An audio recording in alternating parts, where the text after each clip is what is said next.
अगर आप ऑनलाइन पैसा कमाना चाहते हैं और ई कॉमर्स बिजनेस का नाम सुनते ही कंफ्यूज हो जाते हैं कि ई कॉमर्स किस बला का नाम है, ये कैसे काम करता है और एज अ बिगनर हमारे लिए कौन सा बिजनेस मॉडल बेहतर है, तो आज की ये वीडियो खास आपके लिए है। आज की इस वीडियो में हम बहुत सारा कुछ सीखने वाले हैं। इस वीडियो को एंड तक लाजमी देखिएगा और अगर आप या आपका कोई भी जानने वाला इस कोर्स को सीखना चाहता है तो आप इस वीडियो को उन तक भी पहुंचाएं और खुद भी सीखें ताकि आप लोग अपने लिए अर्निंग का एक अच्छा सोर्स बना सकें। और अगर अभी तक आप लोगों ने मेरे चैनल को सब्सक्राइब नहीं किया तो मेरे चैनल को सब्सक्राइब करें और साथ ही लगे बेल आइकन के बटन को लाजमी प्रेस करें ताकि मैं जब भी कोई नई वीडियो अपलोड करूं तो उसकी खबर सबसे पहले आपको पहुंचे। तो वीडियो को करते हैं start. So let's get start. The Learns Fair। अस्सलामुअलैकुम and welcome to the learns fair. मैं उम्मीद करता हूं कि आप सब खैरियत के साथ होंगे। आज की ये वीडियो हमारी शॉपिफाई कोर्स की सेकंड क्लास है और आज की इस क्लास में हम 4 पॉइंट्स को कवर करने वाले हैं। Number 1, what is e commerce, e commerce क्या है, ट्रेडिशनल ई कॉमर्स और लोकल ई कॉमर्स में क्या फर्क है। एंड नंबर 3, ड्रॉप शिपिंग क्या है, ड्रॉप शिपिंग अगर हमने करनी है तो हम कैसे कर सकते हैं। और नंबर 4, आज का सबसे मेन टॉपिक कि अगर हम इस बिजनेस को स्टार्ट करते हैं तो एज अ बिगनर हमारे लिए कौन सा बिजनेस मॉडल बेहतर है। तो सबसे पहले बात करते हैं what is e commerce. E commerce क्या है? Actually e commerce electronic commerce का मुखफ़्फ़ है जिसका मतलब है ऑनलाइन खरीदो फरोख्त। जब भी आप किसी वेबसाइट के थ्रू या किसी मोबाइल एप्लीकेशन के थ्रू ऑनलाइन कोई भी प्रोडक्ट बाय करते हैं या सेल करते हैं तो वो ई कॉमर्स के जुमरे में आता है। अगर मैं आसान अल्फाज में आपको समझाऊं तो ऑनलाइन चीज़ों की खरीदो फरोख्त को ई कॉमर्स कहते हैं। ई कॉमर्स कोई रॉकेट साइंस नहीं है, कोई इतना मुश्किल काम नहीं है। अगर आप मेहनत करें तो आप ज़रूर ई कॉमर्स में सक्सेसफुल हो सकते हैं, आप अपने फ्यूचर को ज़रूर बेहतर बना सकते हैं। ई कॉमर्स की टाइप्स को डिस्कस करने से पहले मैं आप लोगों को बिजनेस की कुछ टाइप्स जो हैं वो बताता हूं जिन्हें हम अभी स्टेप बाय स्टेप कवर करेंगे। सबसे पहले नंबर पर हमारे पास आता है B2C यानी कि बिजनेस टू कंज्यूमर। इसमें एक कंपनी जो है वो अपनी प्रोडक्ट्स को डायरेक्टली अपने कंज्यूमर को सेल करती है, यानी कि इसमें कोई भी थर्ड पार्टी पर्सन जो है वो इंटरफेयर नहीं करता। इसमें हमारे पास Amazon है, शॉपिफाई है और बहुत ज़्यादा ऑनलाइन रिटेलर्स हैं जो हमारे लिए ये सर्विसेज प्रोवाइड करते हैं। अगर हम दूसरे नंबर पे बात करें तो हमारे पास है B2B यानी कि बिजनेस टू बिजनेस। इसमें एक कंपनी दूसरी कंपनी की ज़रूरियात को पूरा करने के लिए अपनी प्रोडक्ट्स उनको सेल करती है। यानी कि अगर हम इसमें इंटेल की बात करें तो इंटेल एक प्रोसेसर बनाने वाली कंपनी है जो कंप्यूटर बनाने वाली कंपनीज को अपने प्रोसेसर सेल करती है ताकि उनकी ज़रूरत पूरी हो, जिसमें HP है, डेल है। ठीक है।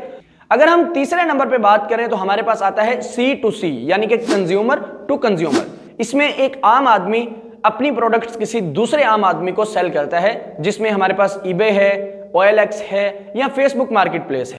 और चौथे नंबर पर हमारे पास है C2B यानी कि कंज्यूमर टू बिजनेस। इसमें एक कंज्यूमर जो है वो अपनी सर्विसेज एक कंपनी के लिए प्रोवाइड करता है। अगर हम बात करें फाइवर की या अपवर्क की तो वहां पर जितने भी फ्रीलांसर काम करते हैं वो इसी बिजनेस कैटेगरी में काम करते हैं। फॉर एग्जाम्पल, आपके पास एक रेस्टोरेंट का ऑनर या मैनेजर आता है, वो आपसे कहता है कि मुझे सोशल मीडिया पोस्ट चाहिए या मुझे बिजनेस कार्ड चाहिए या मेन्यू डिज़ाइन करना है, तो वहां पर जो भी फ्रीलांसर होगा वो बदले में उससे अपनी पेमेंट लेगा, यानी कि $5, $10, $15 जितने में भी उसने अपना काम करना है वो उस हिसाब से पेमेंट चार्ज करेगा और अपनी सर्विस जो है वो प्रोवाइड करेगा। तो अब हम बात करते हैं हमारी लास्ट 2 कैटेगरीज की। हमारी ये दोनों कैटेगरीज एडमिनिस्ट्रेशन लेवल तक हैं, इसमें हम गवर्नमेंट लेवल तक बात करेंगे। सबसे पहले नंबर पर हमारे पास जो कैटेगरी आती है वो है B2A यानी कि बिजनेस टू एडमिनिस्ट्रेशन। इसमें कंपनीज जो हैं वो डायरेक्टली अपनी प्रोडक्ट्स, अपनी सर्विसेज जो हैं वो गवर्नमेंट को प्रोवाइड करती हैं, जिसमें हमारे पास कंस्ट्रक्शन कंपनीज आ जाती हैं, यानी कि हुकूमत को जब भी कोई ब्रिजेस, रोड्स या कोई भी बिल्डिंग्स बनानी है गवर्नमेंट जो है वो कंस्ट्रक्शन कंपनीज के साथ कॉन्ट्रैक्ट करती है। और अगर हम दूसरे नंबर पे बात करें IBM की तो IBM जो है वो गवर्नमेंट को सॉफ्टवेयर सॉल्यूशंस और डाटा सिक्योरिटी प्रोवाइड करती है। और लास्ट कैटेगरी जो हमारी है वो है C2A यानी कि कंज्यूमर टू एडमिनिस्ट्रेशन। इसमें एक आम आदमी, एक आम शहरी जो है वो अपनी सर्विसेज, अपनी प्रोडक्ट्स जो है वो गवर्नमेंट को डायरेक्ट सेल करता है। इसमें हमारे पास सॉफ्टवेयर डेवलपर्स आ जाते हैं जो हुकूमत को सॉफ्टवेयर्स बनाकर देते हैं, मोबाइल एप्लीकेशंस बना के सेल करते हैं। और उसके बाद फ्रीलांसर्स आते हैं हमारे पास, जो ग्राफिक डिजाइनर हो गए, वीडियो एडिटर हो गए, इस तरह के, यानी कि जितने भी आम शहरी, आम आदमी जो काम करते हैं गवर्नमेंट के लिए, वो इसी कैटेगरी में आते हैं। तो अब बात करते हैं हम ट्रेडिशनल ई कॉमर्स के बारे में कि ट्रेडिशनल ई कॉमर्स क्या है और ई कॉमर्स का ये बिजनेस मॉडल कैसे काम करता है। ई कॉमर्स के इस बिजनेस मॉडल में हम नेशनल और इंटरनेशनल दोनों लेवल पर काम कर सकते हैं। इसमें हमें सबसे पहले तो इन्वेस्टमेंट की जरूरत होती है, उसके बाद हमें वेयर हाउस की भी जरूरत पड़ती है। इन्वेस्टमेंट इसलिए कि हमें प्रोडक्ट्स जो हैं वो बाय करनी पड़ती हैं और वेयर हाउस में हमें उन्हें स्टॉक करना पड़ता है। उसके बाद हम एक वेबसाइट या ऑनलाइन स्टोर बनाते हैं जिसमें हमने अपनी प्रोडक्ट्स को लिस्ट करना है एंड देन उसकी मार्केटिंग करनी पड़ती है। अगर तो आप नेशनल लेवल पर काम करना चाहते हैं तो फिर तो आप नेशनल लेवल पर उसकी मार्केटिंग कर दें तो कोई इशू नहीं, और अगर आपने इंटरनेशनल लेवल पर भी काम करना है, अपनी प्रोडक्ट्स को आप इंटरनेशनल लेवल पर सेल करना चाहते हैं, तो फिर आपको उसकी मार्केटिंग ग्लोबली भी करनी पड़ती है। कुछ लोग जब नई नई ट्रेडिशनल ई कॉमर्स स्टार्ट करते हैं तो वो शुरू में ही लालच करते हैं कि हम मल्टीपल कंट्रीज के अंदर अपनी प्रोडक्ट्स को सेल करना चाहते हैं। तो स्टार्ट में आपने ये मिस्टेक बिल्कुल भी नहीं करनी। क्यों?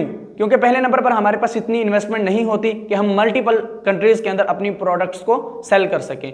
उसके बाद स्टॉक मैनेज करना मुश्किल होता है, और जब हमें ऑर्डर रिसीव होते हैं तो ऑर्डर्स को हमने खुद पैक करना है और हमने खुद शिप करवाना है। और मार्केटिंग, वो मैंने आपको पहले बताया कि अगर हम नेशनल लेवल पर काम करते हैं तो नेशनल लेवल पर भी करनी पड़ती है, और अगर हम इंटरनेशनल लेवल पर अपना काम स्टार्ट करें तो हमें इंटरनेशनल लेवल पर भी मार्केटिंग करनी पड़ती है। और कस्टमर सर्विसेज और रिटर्न्स को भी हमने हैंडल करना होता है, तो पेमेंट प्रोसेसिंग के इश्यूज होते हैं। एक एक चीज जो है वो हमने खुद मैनेज करनी है, तो काफी टफ होता है स्टार्ट में, क्योंकि आपका ना तो मार्केट में इतना ट्रस्ट बिल्ड होता है, ना आपका इतना कोई खास नेटवर्क होता है। स्टार्ट में आपके पास इतनी इन्वेस्टमेंट नहीं होती कि आप अपना स्टॉक भी मैनेज कर सकें। अगर आपके पास भाई बहुत ज्यादा इन्वेस्टमेंट है, बहुत ज्यादा जिसको हम कह सकते हैं, तो फिर आप 2 कंट्रीज को टारगेट कर लें। लेकिन बेस्ट यही रहेगा कि पहले एक कंट्री को टारगेट करें, अपना ट्रस्ट वहां पे बिल्ड करें। ट्रस्ट बिल्ड करने के बाद जब आपके पास प्रॉफिट मार्जिन ज्यादा होंगे, इतनी इन्वेस्टमेंट, आप इतनी प्रॉफिट निकाल चुके होंगे कि आप किसी और कंट्री में शिफ्ट हो सकते हैं, तो फिर आप अपना स्टोर किसी और कंट्री में भी ओपन करें, फिर वहां पर भी आप अपनी प्रोडक्ट्स को सेल करें, लेकिन स्टार्ट में सिर्फ एक कंट्री। अब मैं आपको ट्रेडिशनल ई कॉमर्स के कुछ जबरदस्त फायदे बताता हूं। सबसे पहले नंबर पर ज्यादा प्रॉफिट मार्जिन।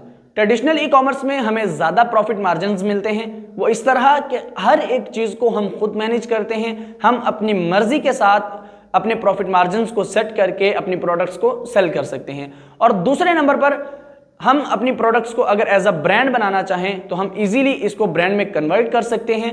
हम अपनी क्वालिटी को, अपनी क्वांटिटी को बेहतर बना सकते हैं, मार्केट में अपना ट्रस्ट बिल्ड कर सकते हैं, तो इजीली हमारी प्रोडक्ट्स जो है वो मार्केट में एज अ ब्रांड रन करे। तो जहां जहां हमें ट्रेडिशनल ई कॉमर्स के फायदे हैं, वहां साथ साथ नुकसान भी हैं। नुकसान इस तरह के सबसे पहले नंबर पर हमें ज्यादा इन्वेस्टमेंट चाहिए। अगर हमारे पास इन्वेस्टमेंट नहीं है, हम थोड़ी इन्वेस्टमेंट से स्टार्ट करते हैं, तो हम अपना बिजनेस खराब कर बैठेंगे। और उसके बाद अगर हमारी प्रोडक्ट्स नहीं बिकती, हमारी प्रोडक्ट्स सेल नहीं होती, तो हमें वो भी लॉस है। मैनेजमेंट मुश्किल है, हर एक चीज को हमने खुद देखना होता है। अगर तो आपके पास ज्यादा इन्वेस्टमेंट है, अगर आप लॉन्ग टर्म बिजनेस करना चाहते हैं, तो आप ट्रेडिशनल ई कॉमर्स कर सकते हैं। तो अब हम बात करते हैं लोकल ई कॉमर्स की, कि लोकल ई कॉमर्स क्या है और ई कॉमर्स का ये बिजनेस मॉडल कैसे काम करता है। लोकल ई कॉमर्स में हम एक स्पेसिफिक सिटी या स्पेसिफिक कंट्री की ऑडियंस को टारगेट करते हैं ताकि हम अपनी प्रोडक्ट्स को सेल कर सकें। इसमें सबसे पहले हमें प्रोडक्ट्स को बाय करना पड़ता है, देन अपने स्टॉक को मैनेज करना, फिर एक ऑनलाइन स्टोर या वेबसाइट बनाना जहां पर हम अपनी प्रोडक्ट्स को लिस्ट कर सकें। फिर हमने अपनी प्रोडक्ट्स की जो है वो मार्केटिंग करनी है सेम ट्रेडिशनल ई कॉमर्स की तरह, बट इसमें हम नेशनल लेवल यूज करेंगे, इंटरनेशनल लेवल पर नहीं जाएंगे। और फिर जब जब कस्टमर हमें ऑर्डर्स देंगे, हम उन ऑर्डर्स को पैक करेंगे और डिलीवर करवाएंगे। इसका फायदा हमें यह है कि यहाँ पर डिलीवरी फास्ट है, पेमेंट प्रोसेसिंग आसान है, हम cash on delivery, mobile wallets के थ्रू या बैंकिंग के थ्रू अपनी पेमेंट प्रोसेसिंग को कंप्लीट कर सकते हैं। अगर हम बात करें कि मार्केट में ट्रस्ट बिल्ड हो सकता है, तो जी हाँ, हम मार्केट में अपना ट्रस्ट भी बिल्ड कर सकते हैं और इजीली अपनी हर एक चीज को मैनेज कर सकते हैं। तो ये वाला जो बिजनेस मॉडल है, ये उन लोगों के लिए बेहतर है जो लो इन्वेस्टमेंट से अपना बिजनेस स्टार्ट करना चाहते हैं और अपने लिए अच्छी खासी अर्निंग करना चाहते हैं। तो अब हम बात करते हैं ड्रॉप शिपिंग की, कि ड्रॉप शिपिंग क्या है और ड्रॉप शिपिंग का बिजनेस मॉडल कैसे काम करता है। अगर आपके पास इन्वेस्टमेंट के लिए पैसे नहीं या आपके पास वेयर हाउस नहीं, तो परेशान होने की जरूरत नहीं है। ये एक ऐसा बिजनेस मॉडल है जो आप जीरो इन्वेस्टमेंट से स्टार्ट कर सकते हैं। जी, इसमें ना तो हमें प्रोडक्ट परचेज करने की जरूरत पड़ती है, ना ही हमें स्टॉक मैनेज करना पड़ता है और ना हमें किसी वेयरहाउस की जरूरत होती है। हम सिंपल होलसेल मार्केट्स में जाते हैं, एक ऐसा सप्लायर ढूंढेंगे जो हमारे लिए अपनी प्रोडक्ट्स को कस्टमर तक डिलीवर करेगा।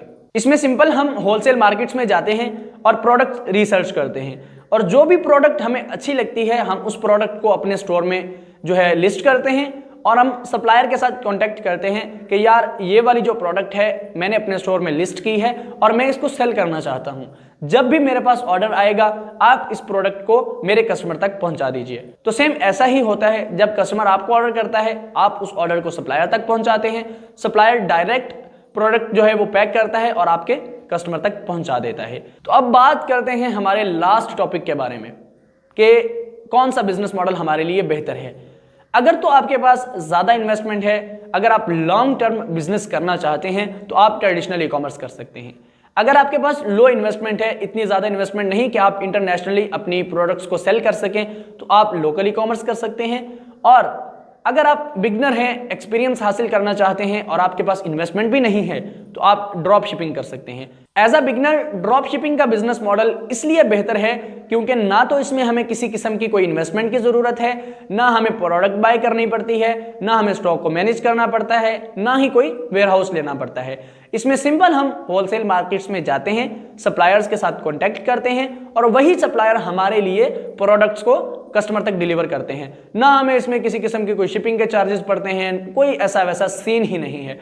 तो अगर आप बिगनर लेवल से स्टार्ट करना चाहते हैं तो मैं आपको ड्रॉप शिपिंग ही प्रेफर करूंगा कि आप ड्रॉप शिपिंग करें। जब आपके पास एक्सपीरियंस हो, आपका ट्रस्ट बिल्ड हो जाए, आपका नेटवर्क अच्छा बन जाए तो फिर आप लोकल और ट्रेडिशनल ई कॉमर्स की तरफ आएं।